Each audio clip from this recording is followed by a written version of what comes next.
Tension করছিলাম জীবন নিয়ে, কষ্ট নিয়ে, ভাবনা নিয়ে। আমার ভাবনায় শরীর কেঁপে উঠছে, ভবিষ্যৎ কি হবে। কত অশান্ত হৃদয়ের মানুষ শান্তি পেয়েছে আল্লাহর দরবারের নামাজের সিজদা দিয়ে। আল্লাহ পাক বলে যে ঘুমও দিলাম, ওই টাইমে তাহাজ্জুদও দিলাম। আমি বলবো না তাহাজ্জুদ পড়, আমি শুধু দেখতে চাই তোর কাছে কি ঘুম প্রিয় নাকি আমার কাছে আসাটা প্রিয়, আমি সেটা দেখতে চাই। না আসলে আমি জোর করব না, তবে তুই আসলে আমি বড্ড খুশি হব বান্দা, বড্ড খুশি হব। আল্লাহর রাস্তায় চললে সবচেয়ে একটা বড় প্রাপ্তি কি জানেন? এখানে শান্তি পাবেন, শান্তি, শান্তি। এই জায়গাটাতে শান্তি পাবেন। আল্লাহ, আমি যদি তোমার প্রিয় বান্দা হয়ে চলতে চাই, তাহলে আমি দুনিয়ার অনেক শখ আল্লাহর ইচ্ছা থেকে বঞ্চিত হয়ে যাব। আমি আমার বন্ধুদের সাথে গান ছেড়ে আর নাচতে তো পারবো না, নাচার মজাটা তো হারাই ফেলবো। আল্লাহ, আমি যদি তোমার প্রিয় বান্দা হওয়ার চেষ্টায় নামি, তাহলে তো বন্ধুরা যে মজা করে এরকম অনেক মজা আমি নিতে পারবো না। আমার বন্ধুরা যে পার্টিতে যাবে, আল্লাহ, আমি তো অনেক আনন্দ থেকে বঞ্চিত হয়ে যাব। রব বলে যে কেমন আনন্দ? আমরা বললাম আল্লাহ, দুনিয়ার মজ মস্তি করতে, আনন্দ করতে, সুখ খুঁজতে কতজনে কত কিছু করে, অনেকে তো লাল পানি পর্যন্ত খায়। আল্লাহ, আমি তো লাল পানি খেতে পারবো না, কারণ লাল পানি খেলে তুমি নারাজ হয়ে যাবা, তো আমি লাল পানির স্বাদটা থেকে বঞ্চিত হব। রব বলে যে ধৈর্য ধরে আমার দিকে তাকায় সহ্য কর, হাউজে কাউসারের পানি আমি আল্লাহ তোকে দিব, তোকে দিব। বান্দা বলে আল্লাহ, তোমার প্রিয় বান্দা হতে গেলে তো দুনিয়ার সাথে যুদ্ধ করতে হবে। তোমার প্রিয় বান্দা হতে গেলে তো অনেক আত্মীয়তার সাথে সম্পর্ক রাখা ঠিকভাবে যাবে না। তোমার সাথে বন্ধুত্ব রাখতে গেলে, সুসম্পর্ক রাখতে গেলে আল্লাহ অনেক সময় তো আমাকে চাকরি ফেলে নামাজ পড়তে হবে। আল্লাহ, তোমাকে খুশি করে যদি কবরে যেতে হয়, তাহলে অনেক মজা মস্তি থেকে আমাকে দূরে থাকতে হবে। অনেক আত্মীয়তার বন্ধন নষ্ট হতে পারে, অনেক বন্ধু নষ্ট হয়ে যেতে পারে, অনেক আপন পর হয়ে যেতে পারে। আল্লাহ, তোমাকে রাজি করে যদি কবরে যেতে হয়, তাহলে আমার দুস্তরা তো 2 নম্বরই করে কোটিপতি হয়ে যাবে। আমি তো সততার সাথে থেকে কোটিপতি হতে পারবো না, গরিবী জিন্দেগি হবে। রব বলে যে তাদেরকে দুনিয়াতে ডুপ্লেক্স বাড়িতে থাকতে দে, তুই কষ্ট করে ধৈর্য ধরে ঈমান নিয়ে আয়, জান্নাতের একটা মহল আমি আল্লাহ তোর নামে করে দিব। এবার বান্দা বলে আল্লাহ, জীবনের অনেকটা বছর আমি ভুল পথে গিয়ে আল্লাহ পাক আমি তো সময় নষ্ট করে ফেলেছি, এবার আমি কি করব? আল্লাহ পাক বলে বান্দা, তুমি মন থেকে হৃদয় দিয়ে অনুশোচনার সাথে নিজের ভুল স্বীকার করে আমি রবের রহমতের উপর ভরসা রেখে, বিশ্বাস রেখে আমি রবের কাছে মন থেকে তুমি তওবা করো, মন থেকে তওবা করো। তুমি তওবা করবা একবার, আমি আল্লাহ সারা জীবনের গুনাহ মাফ করে দিতে রাজি আছি।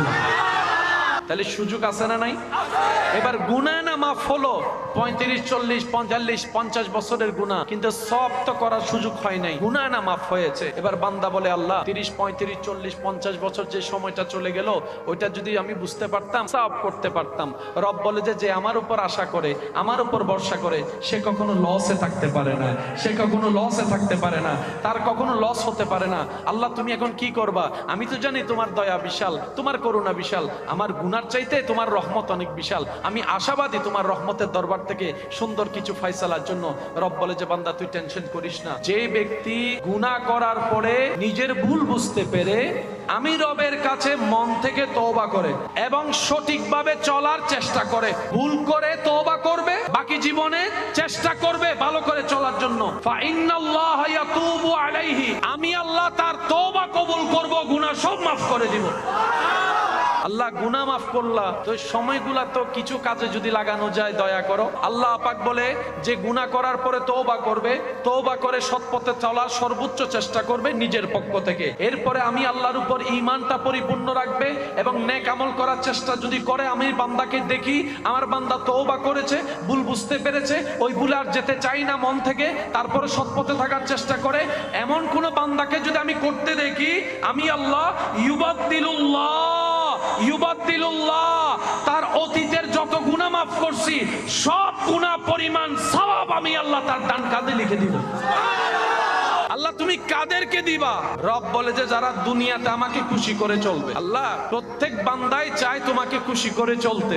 সবারই কম বেশি মনের একটা ইচ্ছা আছে না? যেমন মাঝে মধ্যে আপনাদের অনেক সময় হয়, কালকে থেকে নামাজ পড়বো ইনশাআল্লাহ, কালকে থেকে নামাজ ছাড়বো না, কিন্তু আর হয়ে উঠে অনেক সময় মনে হয় না, কালকে থেকে ভালো হয়ে যাব, কালকে থেকে আর ওদের সাথে মিশবো না, বন্ধুদের সাথে আড্ডা দিব না, এরকমও হয়, কিন্তু আর হয়ে উঠে। এই যে আপনার মাঝে মধ্যে ভালো হওয়ার চিন্তা আসা, এটাই আপনার অন্তরের প্রতি আল্লাহর রহমত। আল্লাহ চাচ্ছেন আপনি ফিরে আসেন, আল্লাহ চাচ্ছেন আপনাকে জান্নাত দিতে, আল্লাহ চাচ্ছেন আপনাকে ইজ্জতের আসনে বসাতে, আল্লাহ চাচ্ছেন আপনার হৃদয়কে রহমত দিয়ে শান্তি করে দিতে। বলেন সুবহানাল্লাহ।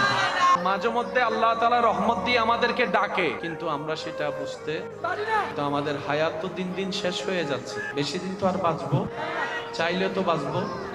প্রত্যেকটা সেকেন্ডে, এই যেই মুহূর্তে আপনি আমি এখন কথা বলছি, যেই মুহূর্তটাতে আপনি আমি এখন বসে আলোচনা করছি, কথা বলছি, সাক্ষাৎ করছি, কত জায়গায় এই মুহূর্তে মানুষের শেষ নিঃশ্বাসটা ত্যাগ করছে। প্রত্যেকটা সেকেন্ড মানুষ মৃত্যুর সাথে সাক্ষাৎ করছে পৃথিবীর কোনো না কোনো জায়গায়। মরতে তো হবে, আই কিংবা না চায়, সবকিছু ছেড়ে একদিন চলে যেতে হবে এক অচেনা দেশের দিকে, অচেনা রাস্তার দিকে পাড়ি দিতেই হবে। মন চাক আর না চাক, নিঃশ্বাস বন্ধ হওয়ার যন্ত্রণাদায়ক যন্ত্রণা, একটা কঠিন কষ্ট আপনাকে আমাকে একদিন সইতে হবে, সম্মুখীন হতে হবে। সেই দিন বুঝতে পারবো তৃষ্ণা আসলে কাকে বলে, বুকের তৃষ্ণার কষ্ট যে কতটুক যন্ত্রণাদায়ক, সেদিন হয়তো উপলব্ধি করতে পারবো। একদিন চলে যেতে হবে সবকিছু ছেড়ে, সবকিছু ফেলে, যতই আপন হোক, যতই প্রিয়র হোক, যতই কাছের হোক। কুল্লু নাফসিন যায়িকাতুল মউতের যখন ডাক চলে আসবে, একটা সেকেন্ড আর থাকার কোনো সুযোগ আপনার আমার হবে না। কিন্তু সৌভাগ্যবান তো তারাই যারা দুনিয়াতে থাকা অবস্থায় আখিরাতের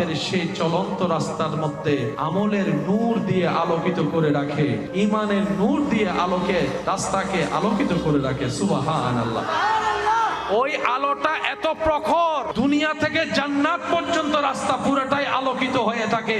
আল্লাহর রহমতের ছায়া নিয়ে সেই বান্দা হাসি মুখে দুনিয়ার থেকে কষ্ট ছাড়া জান দিয়ে যেতেও পারে, আবার আখিরাতে ইজ্জত পেয়ে জান্নাতেও চলে যেতে পারে। সুবহানাল্লাহ।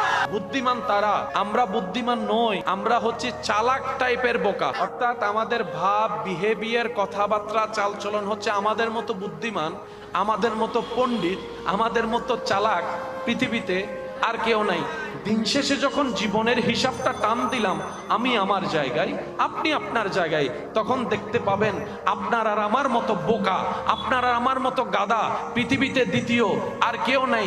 কিভাবে বুঝতে পারবো? যখন দুনিয়ার চশমা দিয়ে দেখি, তখন 2 নম্বরই টাকা কামানোটাকে আমাদের জন্য বুদ্ধিমানের কাজ মনে হয়, অন্যকে ঠকানোটা আমাদের কাছে বুদ্ধিমানের কাজ মনে হয়, অন্যের জায়গা দখল করাটা বুদ্ধিমানের কাজ মনে হয়। একটা দুইটা কথা কাউকে শুনাই দিয়ে তার মুখটা বন্ধ করে দিয়ে অন্তরে আঘাত দিয়ে যেতে পারলেই আমরা যেন চালাকের একটা পরিচয় দিই। না রে ভাই, যখন আখিরাতের চশমা দিয়ে নিজের আমল নিজে দেখতে থাকবো, তখন দেখবো আমাদের মতো বোকা, আমাদের মতো গাদা, আমাদের মতো অপরাধী, আমাদের মতো অযোগ্য বলতে আসলে কেউ নাই। যারা আখিরাতকে অন্ধকার করে দুনিয়াকে আলোকিত করার চেষ্টা করে, তারাই হচ্ছে মূলত গাদা। আর যারা দুনিয়াকে আলোকিত করে আখিরাতকেও আলোকিত করে, তারাই হচ্ছে সত্যিকার সফল এবং বিজয়ী। বলেন সুবহানাল্লাহ। আমার বোন বলে, আল্লাহ তোমাকে রাজি করতে গেলে তো পর্দা করতে হয়। আল্লাহ পর্দা করতে গেলে তো বিয়ে বাড়ি তার ওভাবে যেতে পারবো। আল্লাহ আমি পর্দা করতে গেলে অনেকে আমাকে ব্যাকডেটেড হুজুরনি বলে ডাকে। আল্লাহ আমার সুন্দর পোশাক, এত দামি পোশাক, আমি পর্দা করলে তো কেউ দেখবে না। আমার সৌন্দর্যের এত মেকআপ তো কেউ দেখবে না। রব বলে যে কাউকে দেখাইস না, আমাকে দেখা, কাউকে দেখতে দিস না, আমাকে দেখতে দে। এবার সেই বান্দি বলে, সে আল্লাহর বান্দিটা বলে, আল্লাহ আমি যদি তোমাকে খুশি করে চলতে চাই, দুনিয়াতে অনেক কঠিন রাস্তা হবে। রব বলে যে আমি তো সেটাই দেখতে চাই। জান্নাত পাওয়াতে তো সহজ নয়, রাস্তা তো কঠিন হবেই, রাস্তা কঠিন হবেই। বিসিএস পরীক্ষা যদি এত কঠিন হয়, জান্নাত পাওয়াটা তো তার চাইতে কঠিন, তার চাইতে বড় নিয়ামত ওয়ালা। সহজ রাস্তা হবে না। আমি তো চাই আমার বান্দা কঠিন রাস্তা আমার জন্য খুশিতে খুশিতে পার হয়ে যাবে। আল্লাহ আমার সৌন্দর্য, রব বলে যে কোন রকম তুই সৌন্দর্য সেভ করে আমি রবের বিধান, আমার নবীর বিধান মেনে কোন রকম তুই একটু জান্নাত পর্যন্ত আয়। আমি আল্লাহ জান্নাতি নারীদেরকে প্রত্যেকটা দিন সুন্দর বাড়াই দিব, প্রত্যেকটা দিন সুন্দর বাড়াই দিব, প্রত্যেকটা দিন সুন্দর বাড়াই দিব। জান্নাতি নারীদেরকে আল্লাহ প্রত্যেকটা দিন সুন্দর বাড়াই দিবে। শনিবারের সৌন্দর্যতার চাইতে রবিবারের সৌন্দর্যতার লেভেলটা একটু হাই থাকবে। শুধু তাই নয়, আমরা সবাই জানি হুর অনেক সুন্দর, হুরের কোনো তুলনা হয় না। জান্নাতি নারীদের সৌন্দর্যে আল্লাহ এমন বাড়াই দিবে, জান্নাতের হুরেরা পর্যন্ত জান্নাতি রমণের দিকে তাকাই থাকবে, মুগ্ধ নয় না, এত সুন্দর। এবার আমরা বললাম আল্লাহ আমার বন্ধু তো ডুপ্লেক্স বাড়ি বানাই ফেললো, 2 নাম্বারই টাকা কামাই, আমার আরেকজন বন্ধু তো এইভাবে অন্যায় জুলুম করে করে প্রভাবশালী হয়ে গেল, তার এক কথায় পুরো এলাকা উঠে আর বসে। আল্লাহ আমি তো কিছু পেলাম না। রব বলে যে কিছু পাও নাই, পাবা, অপেক্ষা করো। যদি কোন রকম ধৈর্য ধরে ঈমান নিয়ে নেক আমলের সাথে আমি রবের প্রিয় বান্দা হয়ে যেতে পারো, তাহলে তোমার জন্য আমি আল্লাহ এমন বিশেষ নিয়ামত দিব যেটা তোমার বন্ধুরা পাবে না। আলা ইন্না আউলিয়া আল্লাহে লা খাউফুন আলাইহিম ওয়ালা হুম ইয়াহজানুন। যারা আমার বন্ধু হয়ে যায় আমি আল্লাহ তাদেরকে, তাদের অন্তরকে ভয় থেকেও মুক্তি দিয়ে দিই, দুশ্চিন্তা থেকে মুক্তি দিয়ে দিই। সুবহানাল্লাহ। আল্লাহ এই পোস্ট যদি আমি পাই আমার বেতন কি হবে? আল্লাহ আমি যদি এই পোস্টটা অর্জন করি তোমার দয়ায়, পরিশ্রম করে, ইবাদত করে, রিয়াজত করে, সাধনা করে, ত্যাগ দিয়ে, ধৈর্য ধরে, সহ্য করে, ক্ষমা করে, আমি যদি আমার মনের পাগলা ঘোড়াটার পায়ে বেড়ি বেঁধে দিয়ে তোমার ইচ্ছার সমীপে নিজেকে সমর্পণ করতে পারি পরিপূর্ণভাবে, তাহলে তো আমার দুনিয়াতে অনেক স্বাদ পূরণ হবে না। আমি তো আর অনেক স্বাদ পূরণ করতে পারবো না, অনেক চাহিদা আমার থেকে যাবে। আমার বন্ধুরা যে মজ মস্তি করে আমি তো সেটা করতে পারবো না, সেই চাহিদা তো আনন্দ আমি পাবো না। আল্লাহ আমার পাওয়াটা কি হবে? রব বলে এমন পাওয়া তোমাকে দিব যা তোমার বন্ধু আত্মীয় স্বজনরা কল্পনা করেও পৌঁছাইতে পারবে না। এমন দেওয়া তোমাকে দিব যে দেওয়াটা তুমি রাখার জায়গা পাবা না। এমন দেওয়া তোমাকে দিব কমতি বলে কখনো অনুভব হবে না। এমন দেওয়া তোমাকে দিব দুনিয়াতেও দান করব, আখিরাতেও তোমাকে দান করে দিব। সুবহানাল্লাহ। আল্লাহ এত বেশি দিবা, রব বলে যে তুই সীমানাও লাগাতে পারবি না যদি কোন রকম আমার প্রিয় বান্দা হয়ে দুনিয়াতে জীবন কাটাতে পারিস। অনেক মা বাবারা মনে মনে ভয় করে, দুশ্চিন্তা করে, আমি যদি মারা যাই আমার ছেলে মেয়েগুলাকে কে দেখবে? আমি যদি মারা যাই এতগুলা ঋণ রেখে আমার ছেলে মেয়েগুলা এই ঋণের বোঝা কিভাবে টানবে? আমি যদি মারা যাই আমার ভাইয়েরা কি, আমার বোনেরা কি আমার ছেলে মেয়ের খেয়াল রাখবে কি রাখবে না? প্রত্যেকটা মা বাবার এই টেনশন। তাহলে মানুষের সুখের দুশ্মন হচ্ছে টেনশন, মানুষের সুখের দুশ্মন হচ্ছে ভয়। যার কাছে দুনিয়া আখিরাতের টেনশনই নাই তার মতো সুখী আর আছে কে? তার মতো সুখী 1000 কোটি টাকার মালিক ওয়ালারও টেনশন আছে, কোটি কোটি টাকার মালিকের ওয়ালার অন্তরও ছোট্ট জায়গায় ভয় একটা। আমি যদি মইরা যাই আমার চাচা, আমার স্বাস্থ্য ভাই, আমার আপন ভাই তো আমার ছেলে মেয়েকে সম্পত্তি আর দিবেন না, কামাইলাম আমি ভোগ করবে। বাস্তবতা এত বড় কঠিন কেমন জানেন? অনেক সময় মানুষ আপন মানুষের উপর বিরক্ত হয়ে যায়, বাধ্য হয়ে। দীর্ঘদিন অসুস্থ থাকার পরে যদি তার পিছনে অডেল টাকা খরচ করতে হয়, সারাদিন যদি ডাক্তার চিকিৎসা নিয়ে দৌড়াদৌড়ি করতে হয়, সারাদিন যদি তার শরীরে তার প্রস্রাব পায়খানা পরিষ্কার করতে হয়, একটা সময় আপনরাও বিরক্ত হয়ে যায়। তখন আর ভালোবাসা থাকে? আর অনেকে ভালোবেসে বাধ্য হয়ে করে, কিন্তু তারপরও মনে মনে একটা বিরক্ত।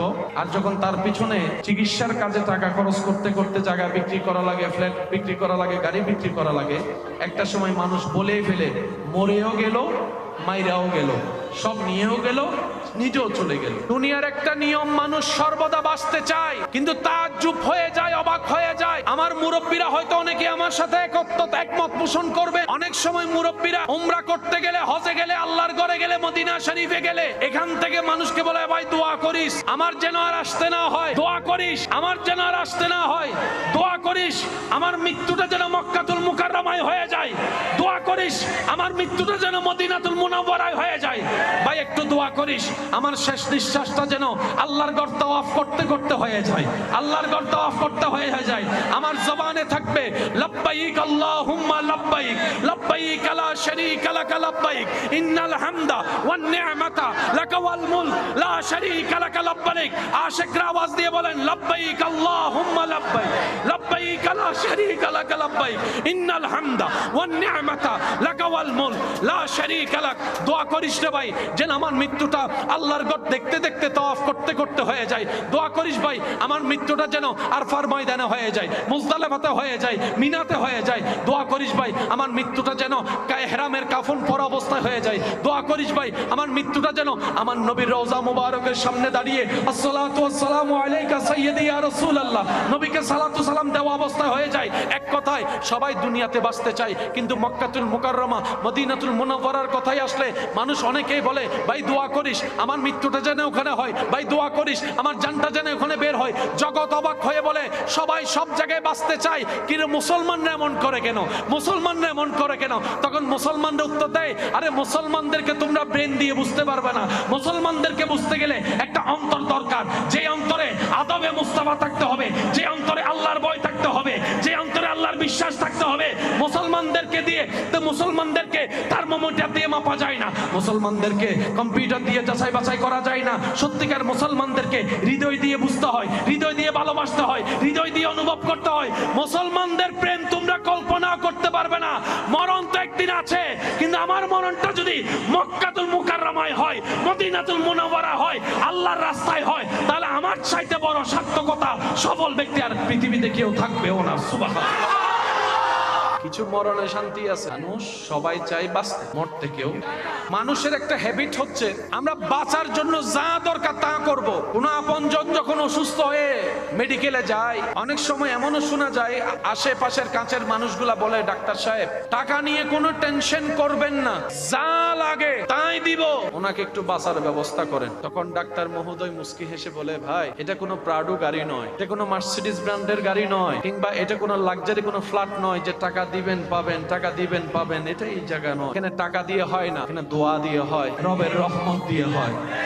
আপনার যদি এত বেশি চাওয়া থাকে উনি বাঁচুক, আর দেরি করিয়েন না। আমাদের কাজ আমরা করি, আপনার কাজ আপনি করেন। উনি বলে ডাক্তার মহোদয় রোগী আপনার কাছে, আমার আবার কাজ কি? ডাক্তার মহোদয় বলে আমার কাজ চিকিৎসা করা, অপারেশন করা, সেবা দেওয়া, আমি আমার কাজ করছি। আর যিনি সুস্থ দেওয়ার মালিক আপনি ওই রবের দরবারে সিজদায় পড়ে যান, নামাজে পড়ে যান। সুবহানাল্লাহ। আমার কাজ হাত চালানো, সুস্থতা ওনার হাতে। আমার কাজ প্রেসক্রিপশন লেখে ওষুধ শনাক্ত করে দেওয়া, সুস্থতা ওনার হাতে। আমরা উসিলা, আমরা ট্রাই করতে পারি, সুস্থতা আমাদের হাতে নাই। সুস্থতা একমাত্র যার হাতে। ইমানদার ভাইরা বুলন্দ আওয়াজ দিয়ে বলুন তিনি কে? সুস্থতা কার হাতে? ডাক্তার মহোদয় যা টাকা লাগে দিব, বাঁচাই দেন। ডাক্তার বলে সম্ভব। এবার বান্দা বলে আল্লাহ সকালবেলা ডিউটি আছে, 6টা-7টায় উঠতে হয়, না ঘুমালে শরীরে তো এনার্জি পাবো না, সারাদিন কাজের মধ্যে শুধু ঝিমানো লাগবে। আল্লাহ তাহাজ্জুদ তো পড়তে চায়, দিল চায়, কিন্তু দুনিয়া তো আমাকে তোমার দরবারে যেতে দেয় না। হাজার ব্যস্ততার সামনে নিয়ে আস, দুনিয়া তোকে দুনিয়ার দিকে টানবে। আমি দেখতে চাই কোন কোন বান্দা সেই দুনিয়ার ফাঁক ফুকরকে পিছনে ফেলে আমি রবের সাথে সম্পর্ক করাটাকে মজবুত করাকে মনোযোগ দেয়। আমি সেটা দেখতে চাই। বান্দা একদিকে আরামের ঘুম দিলাম, একদিকে তাহাজ্জুদ দিলাম, দেখি তুই কোনটা বাছাই করিস। বুদ্ধিমান বান্দারা তাহাজ্জুদকে আপন করে নেয়। আল্লাহ পাক বলে যে ঘুমও দিলাম, তাহাজ্জুদও দিলাম। প্রথম দিন অফিসে কষ্ট, চাকরিতে ব্যবসায় কষ্ট, দ্বিতীয় দিন কষ্ট, ঘুম পরিপূর্ণ হয় নাই, কষ্ট তো লাগবে, জীবনে তো লাগবে। একদিন দেখে সে তাহাজ্জুদ ছাড়ে না, পড়তেই আছে, পড়তেই আছে, পড়তেই আছে। একদিন দেখে অন্য দিন 7 ঘন্টা ঘুমায়ে শরীরে যে শক্তি পাওয়া যেত না, এখন কেমন জানি 2-3 ঘন্টা ঘুমায় তার চাইতে বেশি শক্তি পাওয়া যায়। এবার বান্দা চিন্তা করে আমি না সে বান্দা 7 ঘন্টা ঘুমানোর পরও স্কুলে গিয়ে ঘুমিয়েছি, অফিসে গিয়ে ঝিমিয়েছি, আজকে আমার ঘুম লাগে না কেন? শরীর তো বড় ফিটফাট, শরীর তো বড় শক্তিশালী, শরীর তো একদম এনার্জেটিক, ব্যাপার কি? ভাবতে ভাবতে ভাবতে তখন উনি উত্তর পেল, যতদিন আমি 7 ঘন্টা ঘুমিয়েছি রবের দরবারে হাজিরে না দিয়ে, ততদিন আমার দেহ চার্জ হয়েছে। যখন থেকে আমি নামাজ পড়া শুরু করেছি আমার রূহ চার্জ হওয়া শুরু হয়েছে, আমার রূহ এনার্জি পাওয়া শুরু করেছে। রূহ যখন এনার্জি পাওয়া শুরু করেছে অটোমেটিক শরীরের শক্তি 10 গুণ বেশি বেড়ে গিয়েছে। বিশ্বাস করেন, জানি না কখনো করেছেন কিনা, পারলে সময় পেলে করে দেখবেন। আল কোরআনটা একটু হাতে নিয়ে বুকের সাথে জড়ায় ধরে রাখবেন, চোখটা বন্ধ করে কোরআনুল কারীমকে বুকের সাথে নিয়ে শক্ত করে জড়ায় ধরে। প্রথম 5-6 সেকেন্ড হয়তো আপনার মনে হতে পারে আপনি কোরআন বুকে জড়িয়ে ধরে রেখেছেন একটা জায়গায়। আপনি যদি গভীর ভাবে চোখ বন্ধ করতে পারেন, কোরআনের স্পর্শ নিজের সিনার সাথে অনুভব করতে পারেন, আপনি হয়তো আমার সাথে চোখটা খুলে একমত হয়ে বলবেন, ভাইয়া আসলেই কেমন যেন অন্য একটা জগতে হারিয়ে গিয়েছিলাম। আমি কোরআনটা বুকে ধরেছি 5-6 সেকেন্ড 10 সেকেন্ড হয়তো অনুভবে ছিল, এরপরে আমার আমি কই ছিলাম, কি অবস্থা আমার একটু মনে পড়ে নাই। অথচ আমি কোরআনকে স্পর্শ করার 2 মিনিট আগেও কিন্তু কোরআনটা যে মুহূর্তে সিনার সাথে লাগালাম, মুহূর্তেই কেমন যেন পুরা অশান্ত হৃদয় শান্ত হয়ে গেল, সিনার মধ্যে রহমত আসা শুরু হয়ে গেল। সুবহানাল্লাহ। কোরআন এখনো পড়া শুরু করেননি, শুধু সিনায় লাগাইছেন, বুকে লাগিয়েছেন। আমাদের কোরআন শুধু সওয়াবের কিতাব নয়, এই কোরআনকে আল্লাহ তাআলা মুমিনদের জন্য শেফার ব্যবস্থা করে দিয়েছেন, রহমতের ব্যবস্থা করে দিয়েছেন। হাজার দুঃখে কষ্টে অন্তর যদি ভরে থাকে, আপনার হৃদয় যদি ভারী হয়ে থাকে, পাথর হয়ে থাকে, কোরআনকে আপনি সিনায় লাগাবেন, যাবেন দেখবেন পাথরটাও মোমের মতো গলে যাচ্ছে।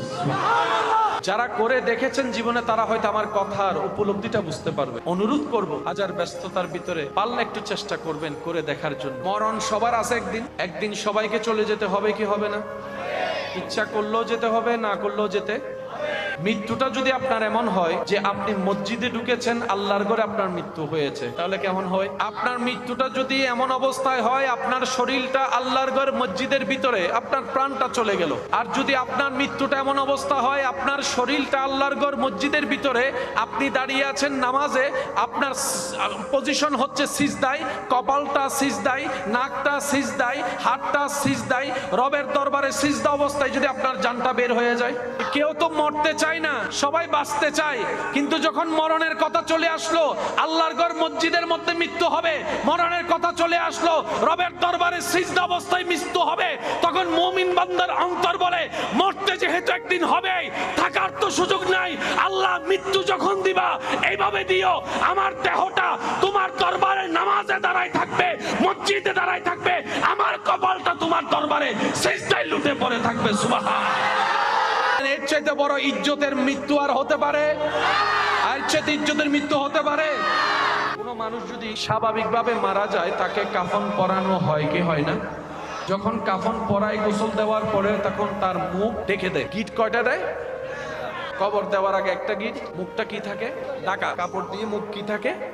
কিন্তু কোন মানুষ যদি এহরাম অবস্থায় মারা যায়, মুখটা খোলা রেখে দেয়। এহরাম ছাড়া হলে মুখ, এহরাম অবস্থায় মারা যায়। কখনো যদি এরকম কোথাও দেখেন মক্কাতুল মুকাররমায়, মদিনাতুল মুনাওয়ারায় জানাজার নামাজ হচ্ছে, লাশ 5টা লাশের চেহারা ঢাকা, একটা লাশের চেহারা খোলা, বুঝে নিবেন ওনার এহরাম অবস্থায় ইন্তেকাল হয়েছে। ইসলাম কত সুন্দর! বিয়ের যাত্রায় বন্ধু বান্ধব আত্মীয় স্বজন সামনে থাকে, বর পিছনে থাকে। আজকের অনুষ্ঠানের উনি হচ্ছেন ভিআইপি গেস্ট, সামনে কিছু থাকবে রাস্তা ক্লিয়ার করে, কেউ আগাম গিয়ে জানিয়ে দেয় জামাই মশাই আসছে। যতই ভিআইপি হোক, বিয়ের দিন জামাই থাকে, স্বামী থাকে, বর থাকে পিছনে, বন্ধু বান্ধব 1-2জন হলেও থাকে সামনে। কিন্তু মানুষ যখন মারা যায়, লাশটা যখন খাটিয়াতে উঠে, ইসলাম এমন সম্মান দিয়েছে একজন মৃত ব্যক্তিকে, সে যেই হোক, ইসলাম বলে তাকে সামনে রাখো। ইমামগণ পিছনে যাও, মুফতি মুহাদ্দিস পিছনে যাও, এমপি মন্ত্রী পিছনে যাও, সমাজের সর্দার পিছনে হাঁটো, বাবারা পিছনে হাঁটো, দাদা নানা পিছনে হাঁটো, বয়োজ্যেষ্ঠ পিছনে হাঁটো, পাওয়ারফুল ব্যক্তি পিছনে হাঁটো, টাকাওয়ালা পিছনে হাঁটো, প্রাডওয়ালা পিছনে হাঁটো, ফ্যাক্টরির মালিক তুমি পিছনে হাঁটো। আজকে ওকে সামনে দাও।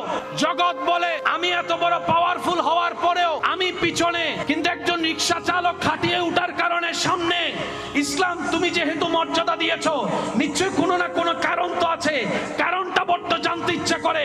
তখন ইসলাম বলে তুমি এখনো যেটা হতে পারোনি, সেটা হয়েছে। বলে যে কি হয়েছে? বলে যে প্রত্যেকটা মৃত ব্যক্তি আল্লাহর মেহমান হয়ে যায়। আল্লাহর কি?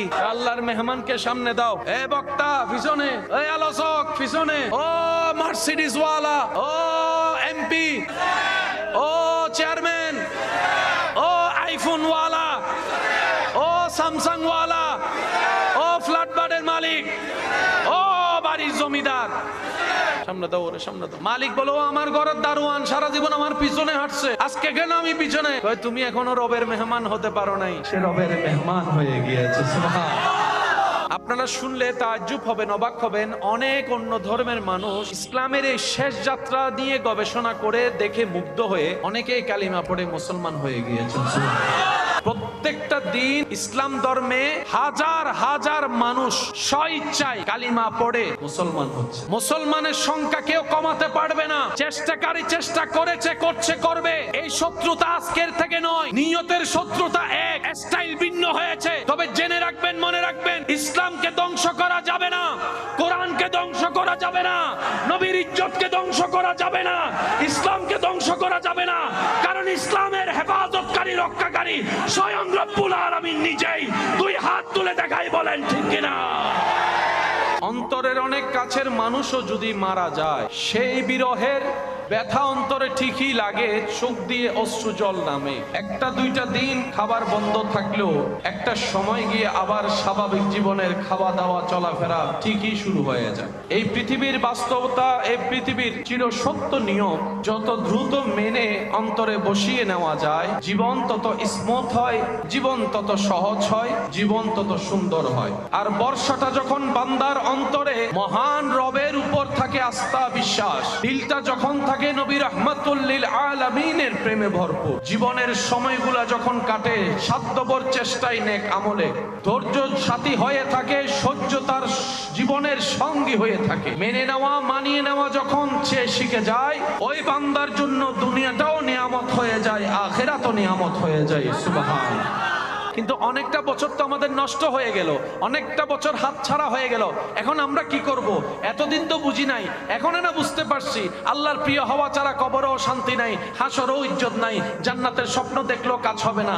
আল্লাহর প্রিয় বান্দা তো হতে হবে, এবার তো সওয়াব কামাতে হবে। হায়াত তো অর্ধেক শেষ, বাকি হায়াত যা আছে সেটা তো যে 24টা ঘন্টা সওয়াব করতে পারবো এমনও কোনো সুযোগ আমাদের নাই। কারণ আমাদের ইচ্ছায়ও গুনাহ হয়, অনিচ্ছায়ও গুনাহ হয়, চোখের গুনাহ, হাতের গুনাহ, মুখের গুনাহ, পায়ের গুনাহ, এমনে গুনাহ তেমনে গুনাহ হয়ে যায়। করব তো করব কি? বর্তমান অন্যতম একটা রোগের নাম হচ্ছে টেনশন। এই টেনশন থেকে স্ট্রোক পর্যন্ত হয়ে যাচ্ছে, এই টেনশন থেকে প্রেসার বেড়ে বেড়ে শরীরের ক্ষতি হয়ে যাচ্ছে। তাহলে মানুষ সুস্থ সবল শান্তিতে সুখী থাকতে চাইলে টেনশন করা যাবে, ভয় পাওয়া যাবে, জীবনে জয়ী হতে গেলে ভয় পাওয়া যাবে, সামনে এগোতে গেলে ভয় পাওয়া যাবে, কিছু অর্জন করতে গেলে ভয় পাওয়া যাবে, টেনশন করা যাবে। এই দুইটা জিনিস থেকে বাঁচতে পারলেই সুখী। একটা হচ্ছে টেনশন, আর একটা হচ্ছে ভয়। মাথায় রাখবেন ভাইয়েরা, শরীরের শক্তির চাইতে বড় শক্তি হচ্ছে মনের শক্তি। মনের শক্তির চাইতে বড় শক্তি হচ্ছে রূহের শক্তি। এজন্য আলা বিযিকরিল্লাহ তাতমাইন্নুল কুলুব। যত রবের স্মরণে আপনার সময় কাটবে তত আপনার রূহ চার্জ হতে থাকবে, রূহ শক্তিশালী হতে থাকবে। সেজন্যই তো খেয়াল করেছেন রমজান মাসে না খেয়ে থাকলেও শরীরে আলাদা শক্তি লাগে, ইফতারের পর খাওয়ার পরে পুরো শরীর দুর্বল হয়ে যায়। সারাদিন না খেয়ে থেকে যে এনার্জি পাওয়া যায়, কেমন জানি রাতে খাওয়ার পর সে এনার্জিটা আর পাওয়া যায় না। জগৎ বলে অবাক কাণ্ড, অন্য মাসে খাইলে শক্তি পায়, রমজানে না খাইলে শক্তি। তখন ইসলাম বলে রমজানে না খাওয়ার ভিতরে তো তোমার রূহের খাবার হয়ে যাচ্ছে, রূহের খাবার হয়ে যাচ্ছে।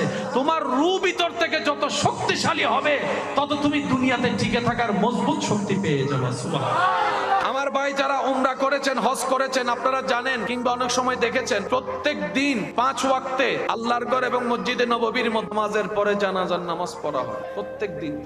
অসুস্থ হলে মানুষ দোয়া করে, দোয়া চায়, ভাই আমার জন্য একটু দোয়া করি, আল্লাহ যেন আমারে সুস্থ করে দেয়। আমরা জান্নাত সবাই চাই, জান্নাত পাওয়া হয় মরণের পরে, হাসরের পরে। জান্নাত সবাই চাই, কিন্তু মরতে কেউ চায় না। আমাদের কথাটা হচ্ছে, কনসেপ্টটা হচ্ছে যে মরা ছাড়া ডাইরেক্ট জান্নাত। সত্য না মিথ্যা আপনারাই বলেন। যে 2-1 আমাকে অন্তর ঘরে আপনাদের জায়গা দিয়েছেন, ঈমানি ভাই হিসেবে আপনাদের কাছে আবদার করে একটা অনুরোধ রেখে যেতে চাই।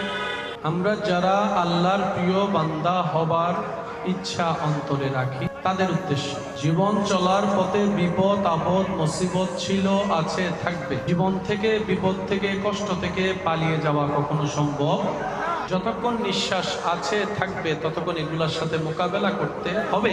দ্বিতীয় কোনো অপশন কিন্তু মুমিন বান্দাদের জন্য একটা অপশন আছে, সেটা হচ্ছে সাধারণ মানুষ যেখানে হেরে যায়, মুমিন বান্দারা সেই বিপদ পার হয়ে সামনের দিকে অগ্রসর হয়ে যায়।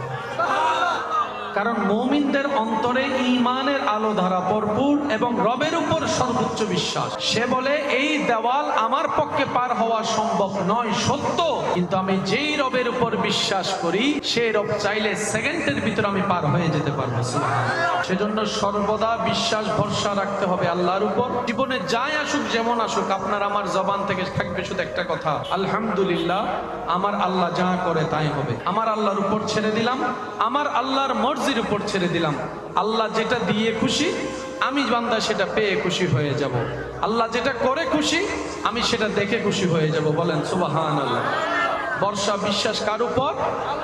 আল্লাহর উপর। জীবন চলার পথে যতক্ষণ পারবেন অজুর সাথে থাকার চেষ্টা করবেন। রাতে ঘুমানোর আগে অজু করার চেষ্টা করবেন। বেশি বেশি ইস্তিগফার জবানে রাখার চেষ্টা করবেন। দুরূদ শরীফে জিকির মুখে রাখার চেষ্টা করবেন। এই ছোট্ট ছোট্ট কিছু আমল যেটা আপনার আমার দুনিয়ার দৃষ্টিতে এক সেকেন্ডের ব্যয় করলে আমলটা করা যায়, হাসরের ময়দানে দেখা যাবে পাহাড় পরিমাণ সওয়াব হয়েছে। সুবহানাল্লাহ। তো ছোট্ট ছোট্ট থেকেই তো বড় হওয়া যায়, ঠিক না? আমরা এক লাফে তো আর নেককার মুমিন বান্দা আল্লাহর প্রিয় বান্দা তো হতে পারবো না। একটু একটু চেষ্টা করি, বান্দার কাজ চেষ্টা করা। এই চেষ্টাটা যেদিন রবের কাছে পছন্দ হয়ে যাবে, সেই দিন রব্বুল আলামিন দয়া করে বান্দার বাকি পথ এগিয়ে দিবেন। সুবহানাল্লাহ। আল্লাহ তাআলা আমাদের সবাইকে ভালো রেখে ভালো থাকার তৌফিক দান করুন।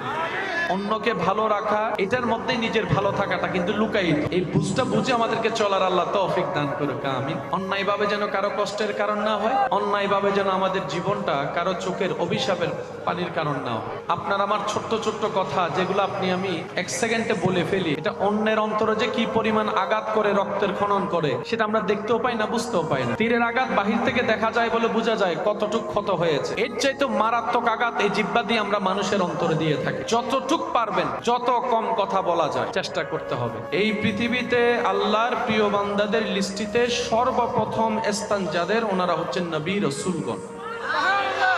এরপরে স্টেপ বাই স্টেপ সাহাবা, তাবি, আহলে বাইত, তবে তাবি, আইম্মাই মুস্তাহিদিন, এরকম স্টেপ বাই স্টেপ অনেক স্তর আছে। সেই স্তরের ভিতরে একটা স্তরের নাম হচ্ছে আউলিয়ায়ে কেরাম। এগুলা আল্লাহর পছন্দের লিস্টি না অপছন্দের?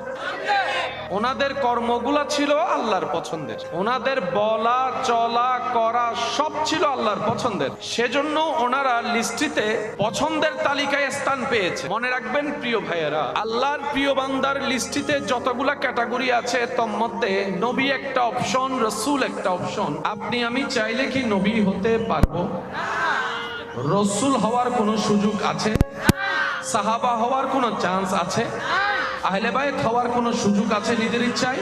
একটা মাত্র প্ল্যাটফর্ম খোলা আছে সবার জন্য কিয়ামত পর্যন্ত, সেটা হচ্ছে আউলিয়ায়ে কেরাম।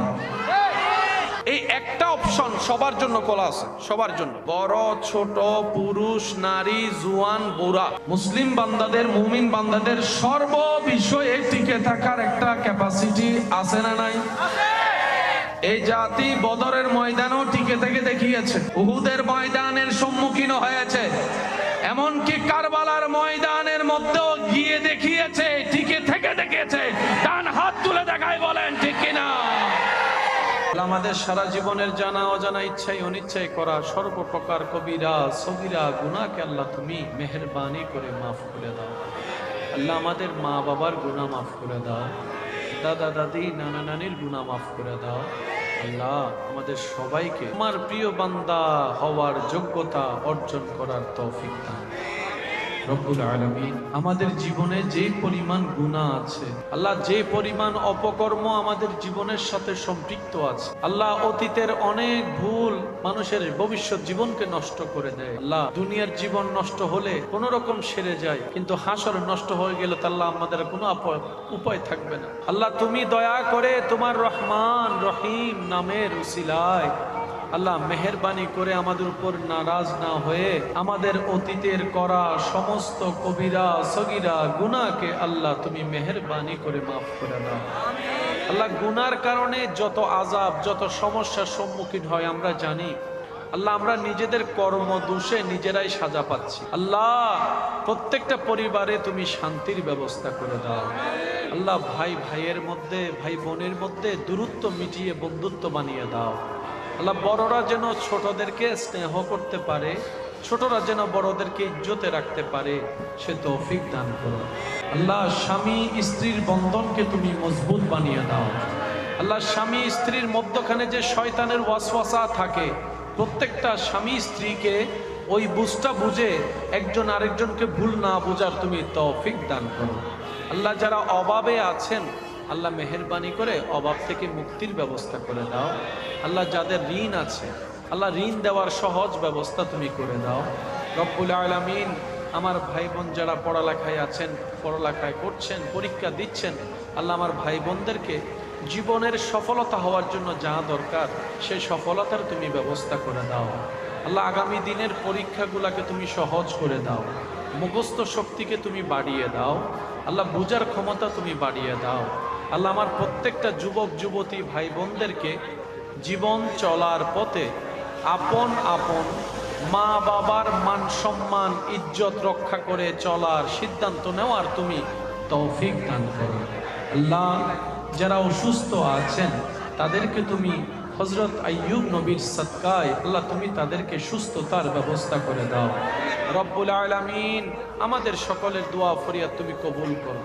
আল্লাহ, অনেক দূর থেকে আওয়াজ যেখানে যাচ্ছে, আমার অনেক ভাই বোনেরা হয়তো হাত তুলে নাই তোমার দরবারে, কিন্তু আল্লাহ মন মনে হয়তো কিছু কিছু বলতে চাচ্ছে, বলছে। আল্লাহ, আমার ভাই বোনদের দোয়াকেও তুমি কবুল করে নাও। আল্লাহ, আমাদের বাংলাদেশকে তুমি হেফাজত করো। আমাদের বাংলাদেশকে তুমি হেফাজত করো। আল্লাহ, আমাদের বাংলাদেশকে তুমি হেফাজত করো। আল্লাহ, দুনিয়াতে একটা অপরাধ, একটা গোপন সংবাদ, একটা দোষ যদি প্রকাশ হয়ে যায়, আল্লাহ ইজ্জত আর থাকে না। ইজ্জতের ভয় সবার অন্তরে আছে। হাসরের ময়দানে সব দোষ যদি আল্লাহ বের হয়, আল্লাহ আমাদের তো ইজ্জত থাকবে না। আল্লাহ, তোমার সত্তার নামের সদকায় আমাদের সব দোষগুলাকে আল্লাহ তুমি মাফ করে দাও। আমাদের উপর তোমার খাস রহমত নাজিল করো। ইয়া রহমান, ইয়া রহিম, ইয়া সত্তার, ইয়া গফফার, ইয়া রহমান, ইয়া রহিম, ইয়া সত্তার, ইয়া গফফার। तुम हो पालनहार मेरा, कर दो बेड़ा पार। तुम हो पालनहार मेरा, कर दो बेड़ा पार। या रहमान, या रहीम, या सत्ताর, ইয়া গফফার। আল্লাহ, আমাদের সবাইকে বেশি বেশি তওবা করার তৌফিক দান করো। তোমার নবীর উপর দরুদ পড়ার তৌফিক দান করো। আল্লাহ, যারা যারা হক পায় তাদেরকে হক দেওয়ার তৌফিক দান করো। আল্লাহ পাক, আমাদের জীবন চলার পথে সবাইকে ধৈর্য সহ্য করে চলার তৌফিক দান করো। তুমি যতক্ষণ রাজি না হবা ততক্ষণ তোমাকে খুশি করার চেষ্টা করার তৌফিক দান করো। আল্লাহ, আমাদের সবাইকে ইজ্জতের জীবন দান করো, মহাব্বতের জীবন দান করো, ভালোবাসার জীবন দান করো, নেক আমলের জীবন দান করো। আল্লাহ, আমাদের সবার অন্তরকে তুমি নূর দ্বারা আলোকিত করে দাও। আল্লাহ, দুশমনকে ক্ষমা করার মতো চিন্তা মন আমাদেরকে দান করে দাও। আল্লাহ, তোমার নবী যে পথে চলেছেন সেই পথে চলে টিকে থাকার আমাদের সবাইকে তুমি তৌফিক দান করো। সাল্লাল্লাহু তাআলা আলা খাইরি আলকি ওয়া নূরি আরশিহি মুহাম্মাদিন ওয়া আলা আলিহি ওয়া সাহাবিহি আজমাইন। আল্লাহুম্মা اجعل آخر كلامنا عند الصخرة الموت شهادة أن لا إله إلا الله محمد رسول الله। টেনশন করছিলাম জীবন নিয়ে, কষ্ট নিয়ে, ভাবনা নিয়ে। আমার ভাবনায় শরীর কেঁপে উঠছে, ভবিষ্যৎ কি হবে। কত অশান্ত হৃদয়ের মানুষ শান্তি পেয়েছে আল্লাহর দরবারের নামাজের সিজদা দিয়ে। আল্লাহ পাক বলে যে ঘুমও দিলাম, ওই টাইমে তাহাজ্জুদও দিলাম। আমি বলবো না তাহাজ্জুদ পড়, আমি শুধু দেখতে চাই তোর কাছে কি ঘুম প্রিয় নাকি আমার কাছে আসাটা প্রিয়, আমি সেটা দেখতে চাই। না আসলে আমি জোর করব না, তবে তুই আসলে আমি বড্ড খুশি হব বান্দা, বড্ড খুশি হব। আল্লাহ রাস্তায় চললে সবচেয়ে একটা বড় প্রাপ্তি কি জানেন? এখানে শান্তি পাবেন, শান্তি, শান্তি। এই জায়গাটাতে শান্তি পাবেন। আল্লাহ, আমি যদি তোমার প্রিয় বান্দা হয়ে চলতে চাই, তাহলে আমি দুনিয়ার অনেক শখ আল্লাহর ইচ্ছা থেকে বঞ্চিত হয়ে যাব। আমি আমার বন্ধুদের সাথে গান ছেড়ে আর নাচতে তো পারবো না, নাচার মজাটা তো হারাই ফেলবো। আল্লাহ, আমি যদি তোমার প্রিয় বান্দা হওয়ার চেষ্টায় নামি, তাহলে তো বন্ধুরা যে মজা করে এরকম অনেক মজা আমি নিতে পারবো না। আমার বন্ধুরা যে পার্টিতে যাবে, আল্লাহ, আমি তো অনেক আনন্দ থেকে বঞ্চিত হয়ে যাব। রব বলে যে কেমন আনন্দ? আমরা বললাম আল্লাহ, দুনিয়ার মজ মস্তি করতে, আনন্দ করতে, সুখ খুঁজতে কতজনে কত কিছু করে, অনেকে তো লাল পানি পর্যন্ত খায়। আল্লাহ, আমি তো লাল পানি খেতে পারবো না, কারণ লাল পানি খেলে তুমি নারাজ হয়ে যাবা, তো আমি লাল পানির স্বাদটা থেকে বঞ্চিত হব। রব বলে যে ধৈর্য ধরে আমার দিকে তাকায় সহ্য কর, হাউজে কাউসারের পানি আমি আল্লাহ তোকে দিব, তোকে দিব। বান্দা বলে আল্লাহ, তোমার প্রিয় বান্দা হতে গেলে তো দুনিয়ার সাথে যুদ্ধ করতে হবে, তোমার প্রিয় বান্দা হতে গেলে তো অনেক আত্মীয়তার সাথে সম্পর্ক রাখা ঠিকভাবে যাবে না, তোমার সাথে বন্ধুত্ব রাখতে গেলে, সুসম্পর্ক রাখতে গেলে আল্লাহ অনেক সময় তো আমাকে চাকরি ফেলে নামাজ পড়তে হবে। আল্লাহ, তোমাকে খুশি করে যদি কবরে যেতে হয়, তাহলে অনেক মজা মস্তি থেকে আমাকে দূরে থাকতে হবে, অনেক আত্মীয়তার বন্ধন নষ্ট হতে পারে, অনেক বন্ধু নষ্ট হয়ে যেতে পারে, অনেক আপন পর হয়ে যেতে পারে। আল্লাহ, তোমাকে রাজি করে যদি কবরে যেতে হয়, তাহলে আমার দুস্তরা তো 2 নম্বরই করে কোটিপতি হয়ে যাবে। আমি তো সততার সাথে থেকে কোটিপতি হতে পারবো না, গরিবী জিন্দেগি হবে। রব বলে যে তাদেরকে দুনিয়াতে ডুপ্লেক্স বাড়িতে থাকতে দে, তুই কষ্ট করে ধৈর্য ধরে ঈমান নিয়ে আয়, জান্নাতের একটা মহল আমি আল্লাহ তোর নামে করে দিব।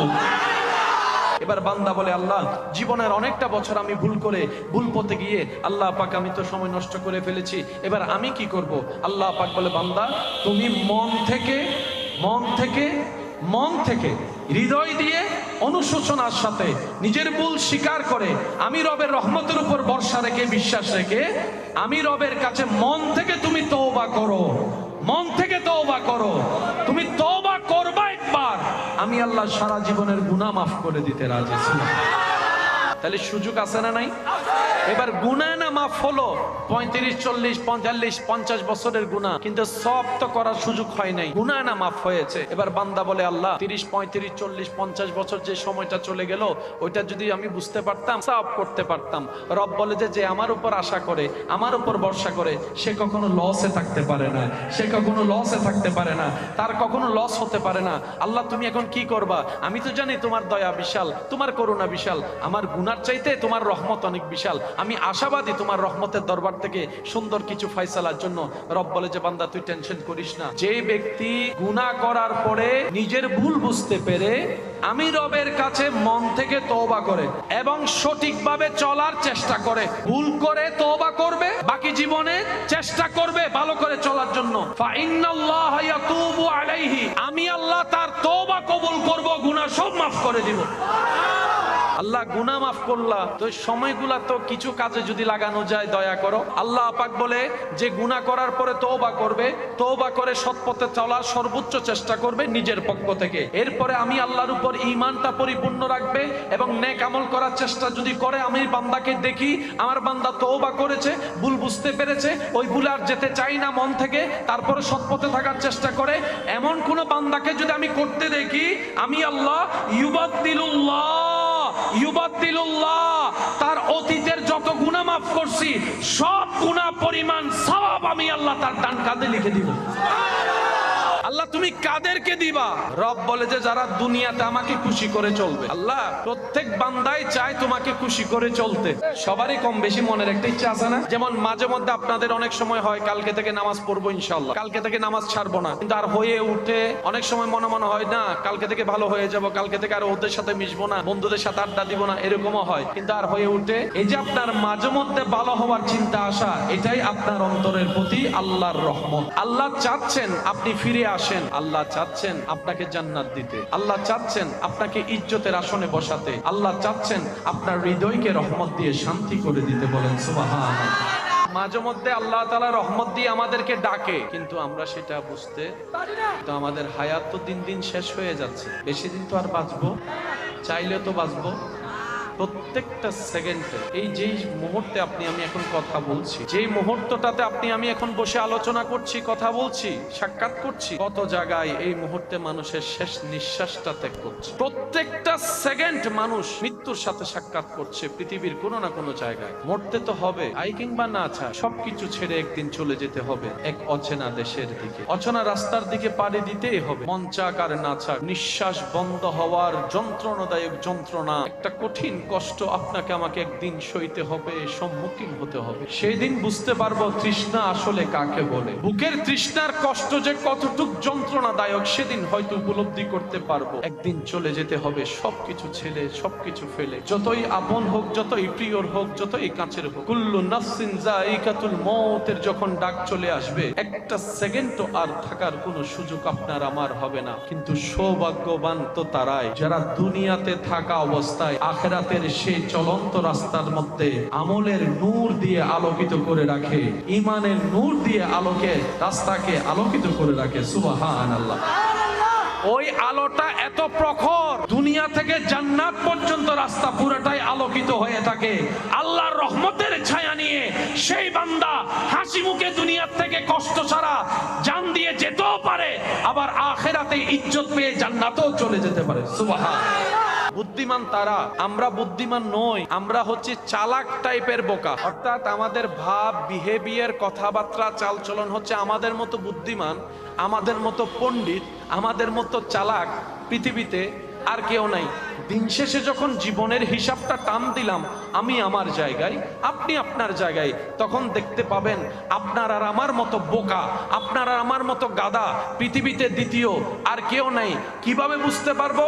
যখন দুনিয়ার চশমা দিয়ে দেখি, তখন 2 নম্বরই টাকা কামানোটাকে আমাদের জন্য বুদ্ধিমানের কাজ মনে হয়, অন্যকে ঠকানোটা আমাদের কাছে বুদ্ধিমানের কাজ মনে হয়, অন্যের জায়গা দখল করাটা বুদ্ধিমানের কাজ মনে হয়। একটা দুইটা কথা কাউকে শোনাই দিয়ে তার মুখটা বন্ধ করে দিয়ে অন্তরে আঘাত দিয়ে যেতে পারলেই আমরা যেন চালাকের একটা পরিচয় দিই। না রে ভাই, যখন আখিরাতের চশমা দিয়ে নিজের আমল নিজে দেখতে থাকবো, তখন দেখবো আমাদের মতো বোকা, আমাদের মতো গাদা, আমাদের মতো অপরাধী, আমাদের মতো অযোগ্য বলতে আসলে কেউ নাই। যারা আখিরাতকে অন্ধকার করে দুনিয়াকে আলোকিত করার চেষ্টা করে, তারাই হচ্ছে মূলত গাদা। আর যারা দুনিয়াকে আলোকিত করে আখিরাতকেও আলোকিত করে, তারাই হচ্ছে সত্যিকার সফল এবং বিজয়ী। বলেন সুবহানাল্লাহ। আমার বোন বলে, আল্লাহ তোমাকে রাজি করতে গেলে তো পর্দা করতে হয়। আল্লাহ পর্দা করতে গেলে তো বিয়ে বাড়িতে আর ওভাবে যেতে পারবো। আল্লাহ আমি পর্দা করতে গেলে অনেকে আমাকে ব্যাকডেটেড হুজুরনি বলে ডাকে। আল্লাহ আমার সুন্দর পোশাক, এত দামি পোশাক, আমি পর্দা করলে তো কেউ দেখবে না। আমার সৌন্দর্যের এত মেকআপ তো কেউ দেখবে না। রব বলে যে কাউকে দেখাইস না, আমাকে দেখা, কাউকে দেখতে দিস না, আমাকে দেখতে দে। এবার সেই বান্দি বলে, সে আল্লাহর বান্দিটা বলে, আল্লাহ আমি যদি তোমাকে খুশি করে চলতে চাই, দুনিয়াতে অনেক কঠিন রাস্তা হবে। রব বলে যে আমি তো সেটাই দেখতে চাই। জান্নাত পাওয়াতে তো সহজ নয়, রাস্তা তো কঠিন হবেই, রাস্তা কঠিন হবেই। বিসিএস পরীক্ষা যদি এত কঠিন হয়, জান্নাত পাওয়াটা তো তার চাইতে কঠিন, তার চাইতে বড় নিয়ামত ওয়ালা। সহজ রাস্তা হবে না। আমি তো চাই আমার বান্দা কঠিন রাস্তা আমার জন্য খুশিতে খুশিতে পার হয়ে যাবে। আল্লাহ আমার সৌন্দর্য, রব বলে যে কোন রকম তুই সৌন্দর্য সেভ করে আমি রবের বিধান, আমার নবীর বিধান মেনে কোন রকম তুই একটু জান্নাত পর্যন্ত আয়। আমি আল্লাহ জান্নাতি নারীদেরকে প্রত্যেকটা দিন সুন্দর বাড়াই দিব, প্রত্যেকটা দিন সুন্দর বাড়াই দিব, প্রত্যেকটা দিন সুন্দর বাড়াই দিব। জান্নাতি নারীদেরকে আল্লাহ প্রত্যেকটা দিন সুন্দর বাড়াই দিবে। শনিবারের সৌন্দর্যতার চাইতে রবিবারের সৌন্দর্যতার লেভেলটা একটু হাই থাকবে। শুধু তাই নয়, আমরা সবাই জানি হুর অনেক সুন্দর, হুরের কোনো তুলনা হয় না। জান্নাতি নারীদের সৌন্দর্য আল্লাহ এমন বাড়াই দিবে, জান্নাতের হুরেরা পর্যন্ত জান্নাতি রমণীর দিকে তাকাই থাকবে, মুগ্ধ নয় না, এত সুন্দর। এবার আমরা বললাম, আল্লাহ আমার বন্ধু তো ডুপ্লেক্স বাড়ি বানাই ফেললো, 2 নম্বরই টাকা কামাই।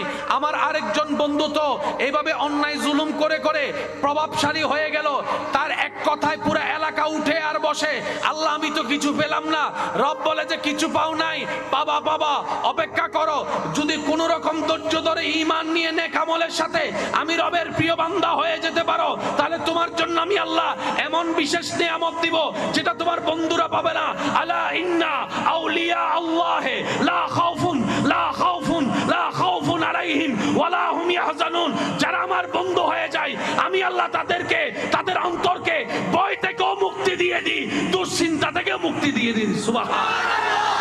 আল্লাহ, এই পোস্ট যদি আমি পাই আমার বেতন কি হবে? আল্লাহ, আমি যদি এই পোস্টটা অর্জন করি তোমার দয়ায়, পরিশ্রম করে, ইবাদত করে, রিয়াজত করে, সাধনা করে, ত্যাগ দিয়ে, ধৈর্য ধরে, সহ্য করে, ক্ষমা করে, আমি যদি আমার মনের পাগলা ঘোড়াটার পায়ে বেড়ি বেঁধে দিয়ে তোমার ইচ্ছার সমীপে নিজেকে সমর্পণ করতে পারি পরিপূর্ণভাবে, তাহলে তো আমার দুনিয়াতে অনেক স্বাদ পূরণ হবে না। আমি তো আর অনেক স্বাদ পূরণ করতে পারবো না, অনেক চাহিদা আমার থেকে যাবে।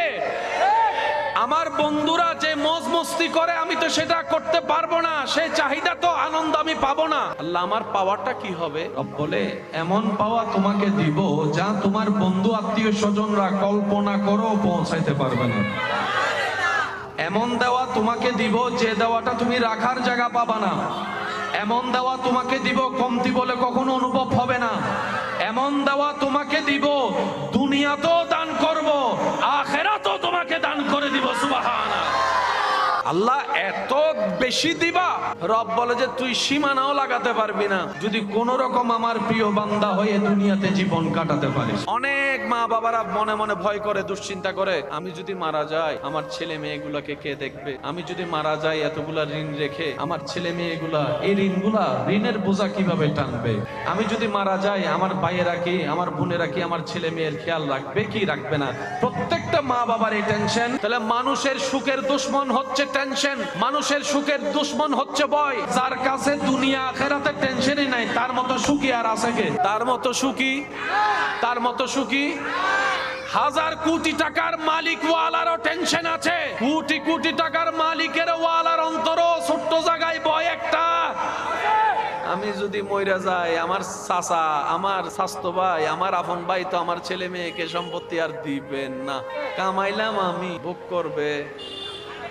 বাস্তবতা এত বড় কঠিন কেমন জানেন? অনেক সময় মানুষ আপন মানুষের উপর বিরক্ত হয়ে যায়, বাধ্য হয়ে। দীর্ঘদিন অসুস্থ থাকার পরে যদি তার পিছনে অডেল টাকা খরচ করতে হয়, সারাদিন যদি ডাক্তার চিকিৎসা নিয়ে দৌড়াদৌড়ি করতে হয়, সারাদিন যদি তার শরীরের তার প্রস্রাব পায়খানা পরিষ্কার করতে হয়, একটা সময় আপনরাও বিরক্ত হয়ে যায়। তখন আর ভালোবাসা থাকে?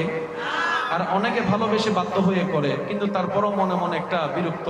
আর যখন তার পিছনে চিকিৎসার কাজে টাকা খরচ করতে করতে জায়গা বিক্রি করা লাগে, ফ্ল্যাট বিক্রি করা লাগে, গাড়ি বিক্রি করা লাগে, একটা সময় মানুষ বলেই ফেলে, মরেও গেল, মাইরাও গেল, সব নিয়েও গেল, নিজেও চলে গেল। দুনিয়ার একটা নিয়ম, মানুষ সর্বদা বাঁচতে চায়, কিন্তু তাজ্জুব হয়ে যায়, অবাক হয়ে যায়। আমার মুরব্বীরা হয়তো অনেকে আমার সাথে একমত পোষণ করবে। অনেক সময় মুরব্বীরা উমরা করতে গেলে, হজে গেলে, আল্লাহর ঘরে গেলে, মদিনা শরীফে গেলে, এখান থেকে মানুষকে বলে, ভাই দোয়া করিস আমার যেন আর আসতে না হয়, দোয়া করিস আমার যেন আর আসতে না হয়, দোয়া করিস আমার মৃত্যুটা যেন মক্কাতুল মুকাররমায় হয়ে যায়, দোয়া করিস আমার মৃত্যুটা যেন মদিনাতুল মুনাওয়ারায় হয়ে যায়। ভাই একটু দোয়া করিস আমার শেষ নিঃশ্বাসটা যেন আল্লাহর ঘর তাওয়াফ করতে করতে হয়ে যায়, আল্লাহর ঘর তাওয়াফ করতে হয়ে যায়। আমার জবানে থাকবে লাব্বাইক আল্লাহুম্মা লাব্বাইক, লাব্বাইক লা শারীকা লাক লাব্বাইক, ইন্নাল হামদা ওয়ান নি'মাতা লাকা ওয়াল মুলক লা শারীকা লাক লাব্বাইক। আশিকরা আওয়াজ দিয়ে বলেন লাব্বাইক আল্লাহুম্মা লাব্বাইক, লাব্বাইক লা শারীকা লাক লাব্বাইক, ইন্নাল হামদা ওয়ান নি'মাতা লাকা ওয়াল মুলক লা শারীকা লাক। দোয়া করিস রে ভাই যেন আমার মৃত্যুটা আল্লাহর ঘর দেখতে দেখতে তাওয়াফ করতে করতে হয়ে যায়। দোয়া করিস ভাই আমার মৃত্যুটা যেন আরফার ময়দানে হয়ে যায়, মুজদালিফাতে হয়ে যায়, মিনাতে হয়ে যায়। দোয়া করিস ভাই আমার মৃত্যুটা যেন ইহরামের কাফন পরা অবস্থায় হয়ে যায়। দোয়া করিস ভাই আমার মৃত্যুটা যেন আমার নবীর রওজা মুবারকের সামনে দাঁড়িয়ে আসসালাতু ওয়াসসালামু আলাইকা সাইয়্যিদি ইয়া রাসূলুল্লাহ, নবীকে সালাতু সালাম দেওয়া অবস্থায় হয়ে যায়। এক কথায় সবাই দুনিয়াতে বাঁচতে চায়, কিন্তু মক্কাতুল মুকাররমা, মদিনাতুল মুনাওয়ারার কথাই আসলে মানুষ অনেকেই বলে, ভাই দোয়া করিস আমার মৃত্যুটা যেন ওখানে হয়, ভাই দোয়া করিস আমার জানটা যেন ওখানে বের হয়। জগৎ অবাক হয়ে বলে, সবাই সব জায়গায় বাঁচতে চায়, কিন্তু মুসলমানরা এমন করে কেন, মুসলমানরা এমন করে কেন? তখন মুসলমানরা উত্তর দেয়, আরে মুসলমানদেরকে তোমরা ব্রেন দিয়ে বুঝতে পারবে না। মুসলমানদেরকে বুঝতে গেলে একটা অন্তর দরকার, যে অন্তরে আদবে মুস্তাফা থাকতে হবে, যে অন্তরে আল্লাহর ভয় থাকতে হবে, যে অন্তরে আল্লাহর বিশ্বাস থাকতে হবে। মুসলমানদেরকে দিয়ে তো মুসলমানদেরকে থার্মোমিটার দিয়ে মাপা যায় না, মুসলমানদেরকে কম্পিউটার দিয়ে যাচাই বাছাই করা যায় না। সত্যিকার মুসলমানদেরকে হৃদয় দিয়ে বুঝতে হয়, হৃদয় দিয়ে ভালোবাসতে হয়, হৃদয় দিয়ে অনুভব করতে হয়। মুসলমানদের প্রেম তোমরা কল্পনা করতে পারবে না। মরণ তো একদিন আছে, কিন্তু আমার মরণটা যদি মক্কাতুল মুকাররমায় হয়, মদিনাতুল মুনাওয়ারা হয়, আল্লাহর রাস্তায় হয়, তাহলে আমার চাইতে বড় সার্থকতা সফল ব্যক্তি আর পৃথিবীতে কেউ থাকবেও না। সুবহানাল্লাহ। কিছু মরণে শান্তি আছে, মানুষ সবাই চাই বাঁচতে, মরতে কেউ। মানুষের একটা হ্যাবিট হচ্ছে আমরা বাঁচার জন্য যা দরকার তা করব। কোন আপনজন যখন অসুস্থ হয়ে মেডিকেলে যায়, অনেক সময় এমনও শোনা যায় আশেপাশের কাছের মানুষগুলা বলে, ডাক্তার সাহেব টাকা নিয়ে কোনো টেনশন করবেন না, যা লাগে তাই দিব, ওনাকে একটু বাঁচার ব্যবস্থা করেন। তখন ডাক্তার মহোদয় মুস্কি হেসে বলে, ভাই এটা কোনো প্রাডো গাড়ি নয়, এটা কোনো মার্সিডিজ ব্র্যান্ডের গাড়ি নয়, কিংবা এটা কোনো লাক্সারি কোনো ফ্ল্যাট নয় যে টাকা দিবেন পাবেন, টাকা দিবেন পাবেন, এটা এই জায়গা নয়। এখানে টাকা দিয়ে হয় না, এখানে দোয়া দিয়ে হয়, রবের রহমত দিয়ে হয়। আপনার যদি এত বেশি চাওয়া থাকে উনি বাঁচুক, আর দেরি করিয়েন না। আমাদের কাজ আমরা করি, আপনার কাজ আপনি করেন। উনি বলে, ডাক্তার মহোদয় রোগী আপনার কাছে, আমার আবার কাজ কি? ডাক্তার মহোদয় বলে, আমার কাজ চিকিৎসা করা, অপারেশন করা, সেবা দেওয়া, আমি আমার কাজ করছি। আর যিনি সুস্থ দেওয়ার মালিক, আপনি ওই রবের দরবারে সিজদায় পড়ে যান, নামাজে পড়ে যান। সুবহানাল্লাহ। আমার কাজ হাত চালানো, সুস্থতা ওনার হাতে। আমার কাজ প্রেসক্রিপশন লেখে ওষুধ শনাক্ত করে দেওয়া, সুস্থতা ওনার হাতে। আমরা উসিলা, আমরা ট্রাই করতে পারি, সুস্থতা আমাদের হাতে নাই। সুস্থতা একমাত্র যার হাতে। ইমানদার ভাইরা বুলন্দ আওয়াজ দিয়ে বলুন, তিনি কে? সুস্থতা কার হাতে? ডাক্তার মহোদয় যা টাকা লাগে দিব, বাঁচাই দেয়। ডাক্তার বলে সম্ভব। এবার বান্দা বলে, আল্লাহ সকালবেলা ডিউটি আছে, 6টা-7টায় উঠতে হয়, না ঘুমালে শরীরে তো এনার্জি পাবো না, সারাদিন কাজের মধ্যে শুধু ঝিমানো লাগবে। আল্লাহ তাহাজ্জুদ তো পড়তে চায়, দিল চায়, কিন্তু দুনিয়া তো আমাকে তোমার দরবারে যেতে দেয় না। হাজার ব্যস্ততার সামনে নিয়ে আস, দুনিয়া তোকে দুনিয়ার দিকে টানবে। আমি দেখতে চাই কোন কোন বান্দা সেই দুনিয়ার ফাঁক ফুকরকে পিছনে ফেলে আমি রবের সাথে সম্পর্ক করাটাকে মজবুত করাকে মনোযোগ দেয়, আমি সেটা দেখতে চাই। বান্দা একদিকে আরামের ঘুম দিলাম, একদিকে তাহাজ্জুদ দিলাম, দেখি তুই কোনটা বাছাই করিস। বুদ্ধিমান বান্দারা তাহাজ্জুদকে আপন করে নেয়। আল্লাহ পাক বলে যে ঘুমও দিলাম, তাহাজ্জুদও দিলাম। প্রথম দিন অফিসে কষ্ট, চাকরিতে ব্যবসায় কষ্ট, দ্বিতীয় দিন কষ্ট, ঘুম পরিপূর্ণ হয় নাই, কষ্ট তো লাগবে, জীবনে তো লাগবে। একদিন দেখে সে তাহাজ্জুদ ছাড়ে না, পড়তেই আছে, পড়তেই আছে, পড়তেই আছে। একদিন দেখে অন্যদিন 7 ঘন্টা ঘুমায়ে শরীরে যে শক্তি পাওয়া যেত না, এখন কেমন জানি 2-3 ঘন্টা ঘুমায় তার চাইতে বেশি শক্তি পাওয়া যায়। এবার বান্দা চিন্তা করে, আমি না সে বান্দা 7 ঘন্টা ঘুমানোর পরও স্কুলে গিয়ে ঘুমিয়েছি, অফিসে গিয়ে ঝিমিয়েছি, আজকে আমার ঘুম লাগে না কেন? শরীর তো বড় ফিটফাট, শরীর তো বড় শক্তিশালী, শরীর তো একদম এনার্জেটিক, ব্যাপার কি? ভাবতে ভাবতে ভাবতে তখন উনি উত্তর পেল, যতদিন আমি 7 ঘন্টা ঘুমিয়েছি রবের দরবারে হাজিরে না দিয়ে, ততদিন আমার দেহ চার্জ হয়েছে। যখন থেকে আমি নামাজ পড়া শুরু করেছি, আমার রূহ চার্জ হওয়া শুরু হয়েছে, আমার রূহ এনার্জি পাওয়া শুরু করেছে। রূহ যখন এনার্জি পাওয়া শুরু করেছে, অটোমেটিক শরীরের শক্তি 10 গুণ বেশি বেড়ে গিয়েছে। সুবহানাল্লাহ। বিশ্বাস করেন, জানি না কখনো করেছেন কিনা, পারলে সময় পেলে করে দেখবেন। আল কোরআনটা একটু হাতে নিয়ে বুকের সাথে জড়ায় ধরে রাখবেন, চোখটা বন্ধ করে কোরআনুল কারীমকে বুকের সাথে নিয়ে শক্ত করে জড়ায় ধরে। প্রথম 5-6 সেকেন্ড হয়তো আপনার মনে হতে পারে আপনি কোরআন বুকে জড়িয়ে ধরে রেখেছেন একটা জায়গায়। আপনি যদি গভীর ভাবে চোখ বন্ধ করতে পারেন, কোরআনের স্পর্শ নিজের সিনার সাথে অনুভব করতে পারেন, আপনি হয়তো আমার সাথে চোখটা খুলে একমত হয়ে বলবেন, ভাইয়া আসলেই কেমন যেন অন্য একটা জগতে হারিয়ে গিয়েছিলাম। আমি কোরআনটা বুকে ধরেছি 5-6 সেকেন্ড, 10 সেকেন্ড হয়তো অনুভবে ছিল, এরপরে আমার আমি কই ছিলাম, কি অবস্থা আমার একটু মনে পড়ে নাই। অথচ আমি কোরআনকে স্পর্শ করার 2 মিনিট আগেও কিন্তু কোরআনটা যে মুহূর্তে সিনার সাথে লাগালাম, মুহূর্তেই কেমন যেন পুরা অশান্ত হৃদয় শান্ত হয়ে গেল, সিনার মধ্যে রহমত আসা শুরু হয়ে গেল। সুবহানাল্লাহ। কোরআন এখনো পড়া শুরু করেননি, শুধু সিনায় লাগাইছেন, বুকে লাগিয়েছেন। আমাদের কোরআন শুধু সওয়াবের কিতাব নয়, এই কোরআনকে আল্লাহ তাআলা মুমিনদের জন্য শেফার ব্যবস্থা করে দিয়েছেন, রহমতের ব্যবস্থা করে দিয়েছেন। হাজার দুঃখে কষ্টে অন্তর যদি ভরে থাকে, আপনার হৃদয় যদি ভারী হয়ে থাকে, পাথর হয়ে থাকে, কোরআনকে আপনি সিনায় লাগাবেন, যাবেন দেখবেন পাথরটাও মোমের মতো গলে যাচ্ছে। যারা করে দেখেছেন জীবনে, তারা হয়তো আমার কথার উপলব্ধিটা বুঝতে পারবে। অনুরোধ করব, হাজার ব্যস্ততার ভিতরে পারলে একটু চেষ্টা করবেন করে দেখার জন্য। মরণ সবার আছে, একদিন সবাইকে চলে যেতে হবে, কি হবে না? ইচ্ছা করলেও যেতে হবে, না করলেও যেতে। মৃত্যুটা যদি আপনার এমন হয় যে আপনি মসজিদে ঢুকেছেন, আল্লাহর ঘরে আপনার মৃত্যু হয়েছে, তাহলে কেমন হয়? আপনার মৃত্যুটা যদি এমন অবস্থায় হয় আপনার শরীরটা আল্লাহর ঘর মসজিদের ভিতরে, আপনার প্রাণটা চলে গেল। আর যদি আপনার মৃত্যুটা এমন অবস্থা হয় আপনার শরীরটা আল্লাহর ঘর মসজিদের ভিতরে, আপনি দাঁড়িয়ে আছেন নামাজে, আপনার পজিশন হচ্ছে সিজদায়, কপালটা সিজদায়, নাকটা সিজদায়, হাতটা সিজদায়, রবের দরবারে সিজদা অবস্থায় যদি আপনার জানটা বের হয়ে যায়। কেউ তো মরতে চায় না, সবাই বাঁচতে চায়, কিন্তু যখন মরণের কথা চলে আসলো, আল্লাহর ঘর মসজিদের মধ্যে মৃত্যু হবে, মরণের কথা চলে আসলো, রবের দরবারে সিজদা অবস্থায় মৃত্যু হবে, তখন মুমিন বান্দার অন্তর বলে মরতে যেহেতু একদিন হবে, থাকার তো সুযোগ নাই, আল্লাহ মৃত্যু যখন দিবা এইভাবে দিও আমার দেহটা তোমার দরবারে নামাজে দাঁড়ায় থাকবে, মসজিদে দাঁড়ায় থাকবে, আমার কপালটা তোমার দরবারে সিজদায় লুটে পড়ে থাকবে। সুবহানাল্লাহ। এর চাইতে বড় ইজ্জতের মৃত্যু আর হতে পারে? আর চাইতে ইজ্জতের মৃত্যু হতে পারে? কোন মানুষ যদি স্বাভাবিকভাবে মারা যায় তাকে কাফন পরানো হয় কি হয় না? যখন কাফন পরায় গোসল দেওয়ার পরে তখন তার মুখ ঢেকে দেয়। গিট কয়টা দেয়? কবর দেওয়ার আগে একটা গিট, মুখটা কি থাকে? ঢাকা, কাপড় দিয়ে মুখ কি থাকে?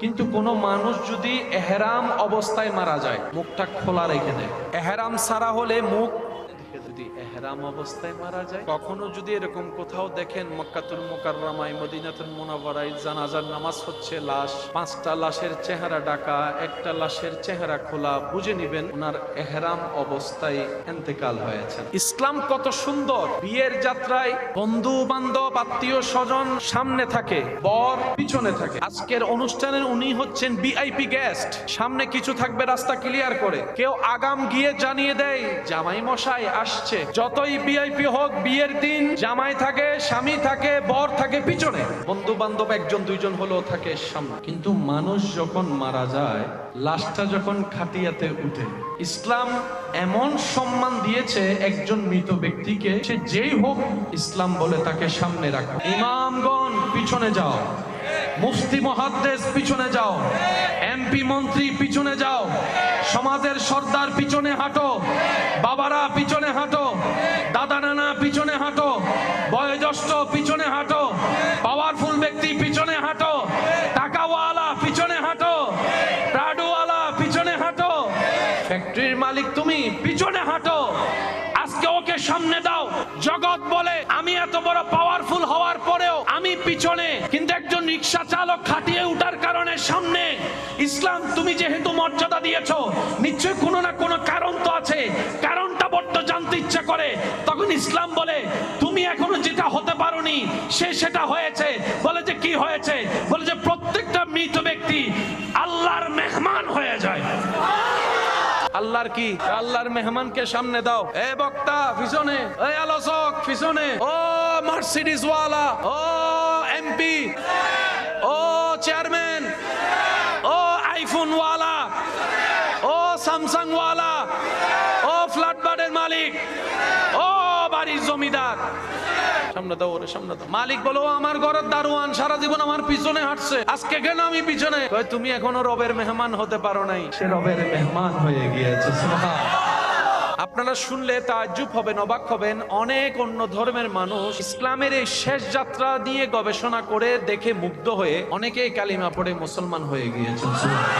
প্রত্যেকটা দিন ইসলাম ধর্মে হাজার হাজার মানুষ স্বইচ্ছায় কালিমা পড়ে মুসলমান হচ্ছে। মুসলমানের সংখ্যা কেউ কমাতে পারবে না। চেষ্টাকারী চেষ্টা করেছে, করছে, করবে। এই শত্রুতা আজকের থেকে নয়, নিয়তের শত্রুতা এক, স্টাইল ভিন্ন হয়েছে। তবে জেনে রাখবেন, মনে রাখবেন, ইসলামকে ধ্বংস করা যাবে না, কোরআনকে ধ্বংস করা যাবে না, নবীর ইজ্জতকে ধ্বংস করা যাবে না, ইসলামকে ধ্বংস করা যাবে না। কারণ ইসলামের হেফাজতকারী, রক্ষাকারী স্বয়ং রব্বুল আলামিন নিজেই। দুই হাত তুলে দেখাই, বলেন ঠিক কিনা?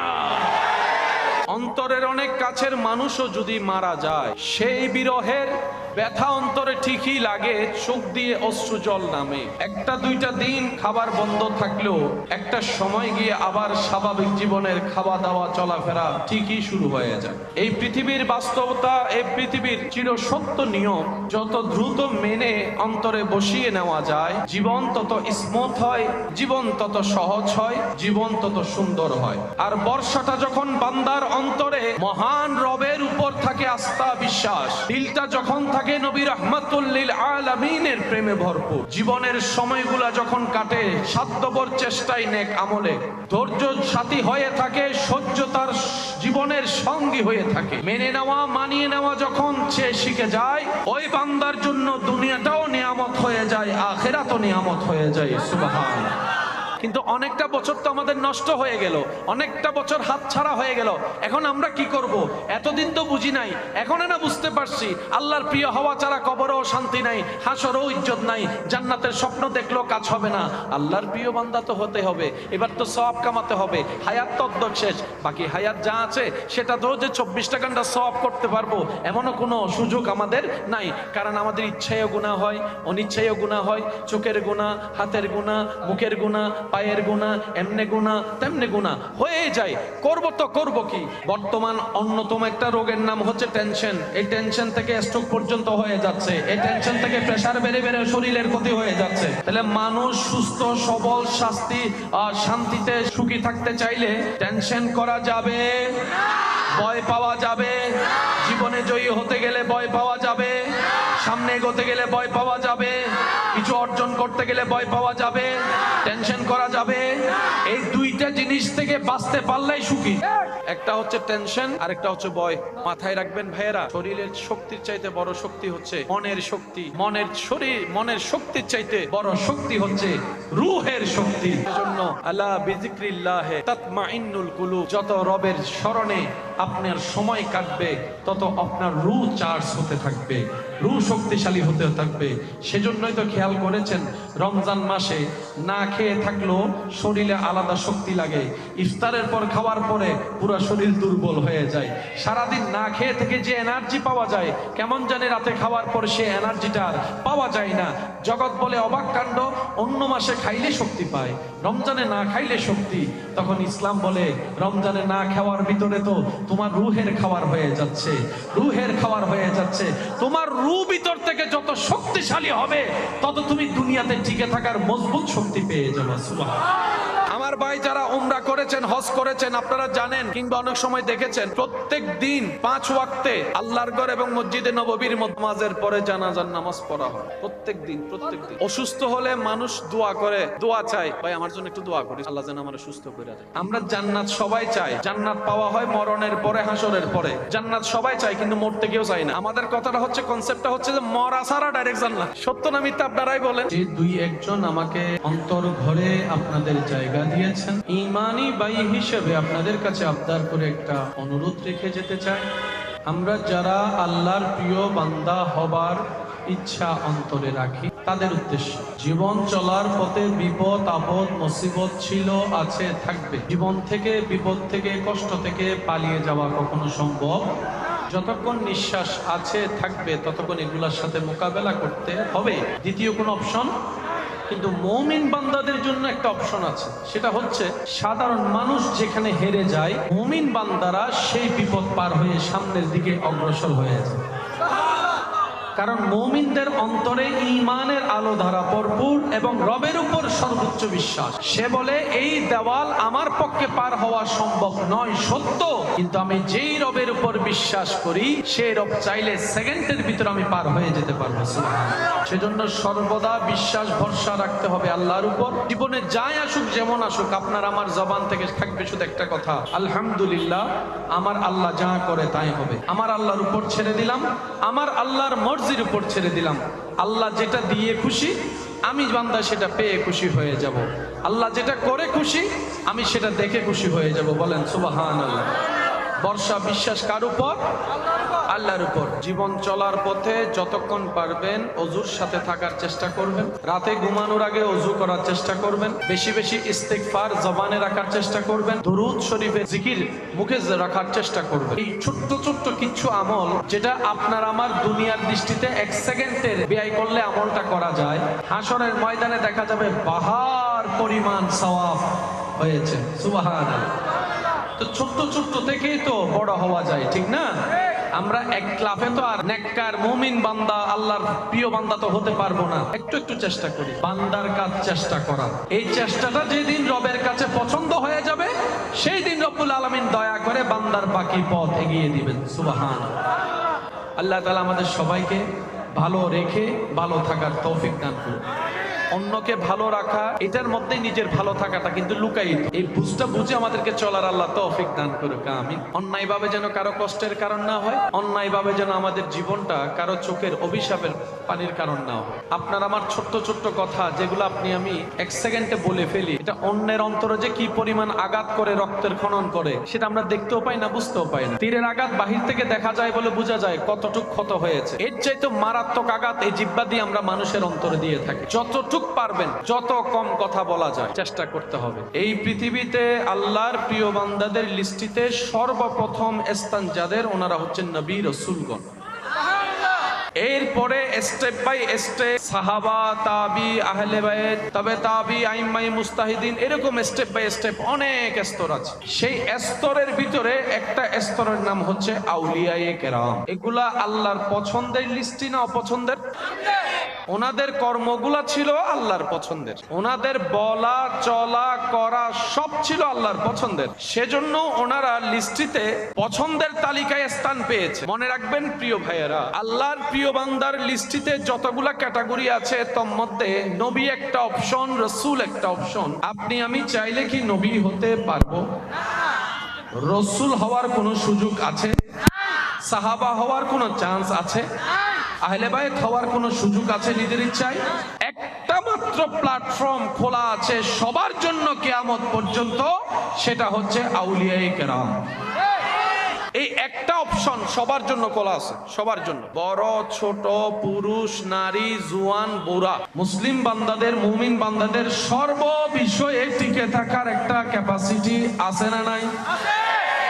এই জাতি বদরের ময়দানেও টিকে থেকে দেখিয়েছে, উহুদের ময়দানের সম্মুখীন হয়েছে, এমনকি কারবালার ময়দানের মধ্যেও গিয়ে দেখিয়েছে, টিকে থেকে দেখিয়েছে। ডান হাত তুলে দেখায়, বলেন ঠিক কিনা?